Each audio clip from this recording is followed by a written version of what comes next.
प्यारे बच्चों, good morning. आज हम कक्षा 12 विषय कृषि जीव विज्ञान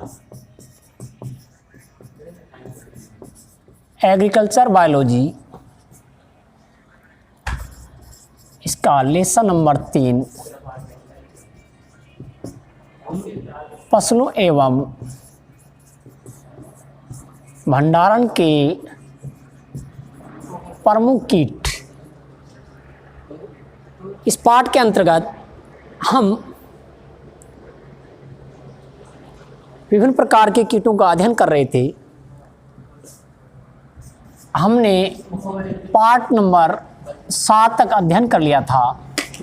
आज पाठ नंबर 8 का अध्ययन करने जा रहे हैं।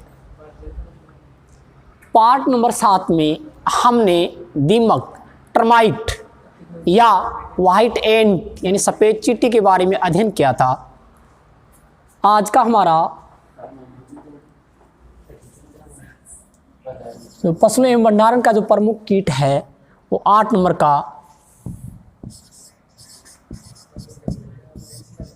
खपरा भृंग है। खपरा बिट्टल, खपरा भृंग। सर्वप्रथम इसका वैज्ञानिक नाम ट्रोकोडर्मा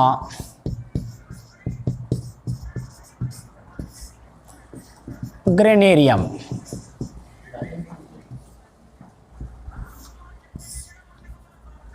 देखिए, खपरा भृंग का वैज्ञानिक नाम ट्रोकोडर्मा ग्रेनेरियम होता है। आगे इसके वर्ग की बात करते हैं। खपरा भृंग का वर्ग कोलियोप्टेरा होता है।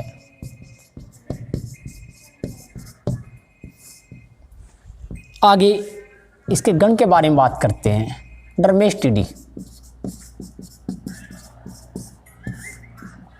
देखिए, खपरा भृंग, खपरा बिट्टल, इसका वैज्ञानिक नाम ट्रोकोडर्मा ग्रेनेरियम होता है। इसका वर्ग इसका गण कोलियोप्टेरा होता है और इसका जो कुल है गण है कोलियोप्टेरा होता है और इसका जो कुल है वह डर्मेस्टिडी होता है। खपरा भृंग का वैज्ञानिक नाम ट्रोकोडर्मा ग्रेनेरियम होता है। इसका जो गण है ऑर्डर ये कोलियोप्टेरा होता है और इसका जो कुल है फैमिली ये डर्मेस्टिडी होता है। इसके उत्पत्ति स्थल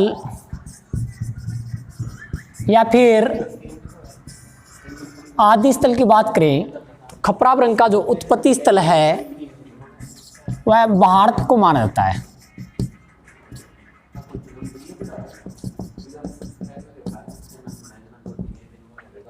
खपरा भृंग के उत्पत्ति स्थल को या आदि स्थल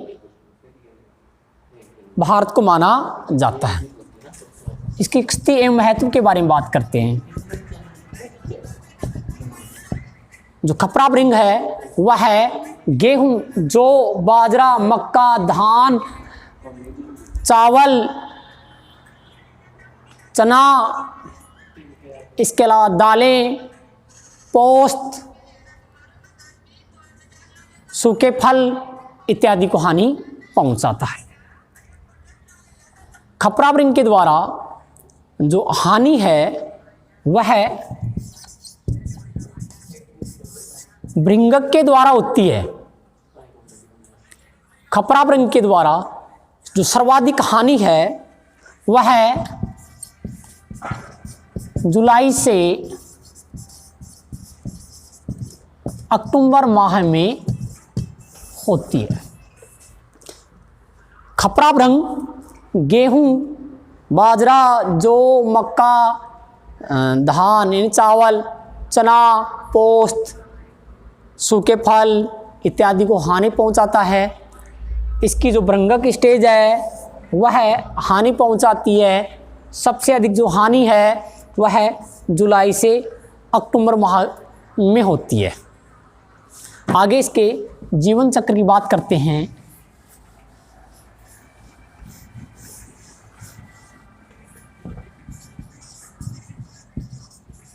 लाइफ साइकिल। खपरा रंग में पहले बात तो पूर्ण कायांतरण पाया जाता है।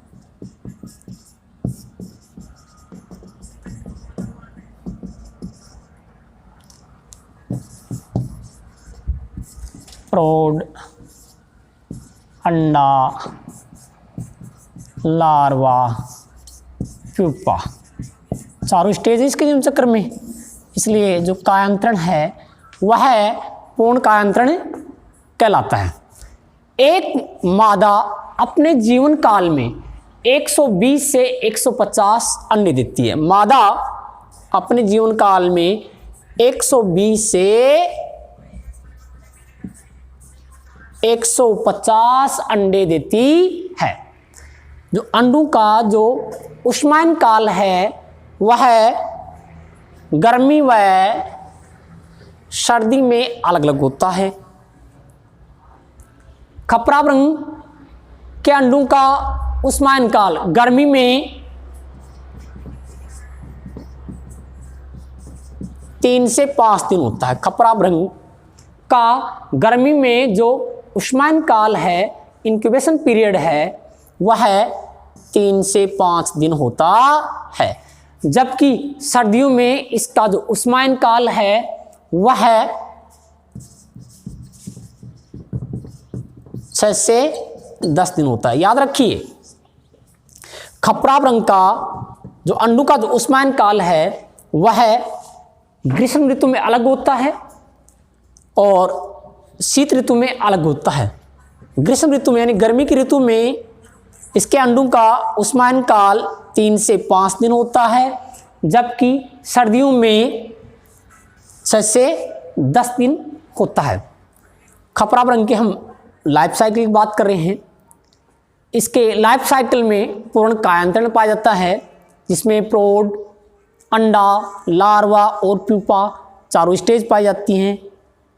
एक जो मादा भृंग है, खपरा भृंग है, वह अपने जीवन काल में 120 से 150 अंडे देती है। अंडों का जो ऊष्मायन काल है गर्मी और सर्दी में अलग अलग होता है। अभी बताया मैंने, गर्मियों में ऊष्मायन काल 3 से 5 दिन का होता है, जबकि सर्दियों में ऊष्मायन काल 6 से 10 दिन का होता है।